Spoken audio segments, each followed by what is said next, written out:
കുവൈത്തിലെ ബാങ്കുകൾക്ക് പുതിയ നിയന്ത്രണം. എക്സ്ചേഞ്ച് കമ്പനികളുടെ എല്ലാ സാമ്പത്തിക ഇടപാടുകളുടെയും ദൈനംദിന റിപ്പോർട്ട് ബാങ്കുകൾക്ക് നൽകണമെന്നാണ് കുവൈറ്റ് സെൻട്രൽ ബാങ്കിന്റെ നിർദ്ദേശം.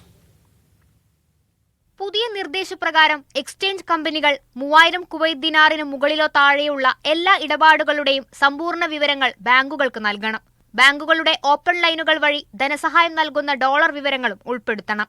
എന്നാൽ കമ്പനികൾ അവരുടെ ഡോളർ ആവശ്യങ്ങൾ ഇന്റർബാങ്ക് മാർക്കറ്റ് വഴി നിറവേറ്റുകയാണെങ്കിൽ ഈ നിയന്ത്രണം ബാധകമല്ലെന്ന് CBK വ്യക്തമാക്കി. എക്സ്ചേഞ്ച് കമ്പനികൾക്ക് നൽകുന്ന ഡോളർ വാണിജ്യ ആവശ്യങ്ങൾക്ക് മാത്രമായി ഉപയോഗിക്കുന്നുണ്ടെന്ന് ഉറപ്പാക്കുകയാണ് പുതിയ നടപടിയുടെ ലക്ഷ്യം. പണം കൈമാറ്റ പ്രവർത്തനങ്ങൾക്കായുള്ള ഉപയോഗം കർശനമായി നിരീക്ഷിക്കും. ഊഹക്കച്ചവടത്തിനോ നിക്ഷേപ ആവശ്യങ്ങൾക്കോ ഉപയോഗിക്കുന്ന ഡോളർ വാങ്ങലുകളെ പിന്തുണയ്ക്കില്ലെന്ന് സെൻട്രൽ ബാങ്ക് വ്യക്തമാക്കി.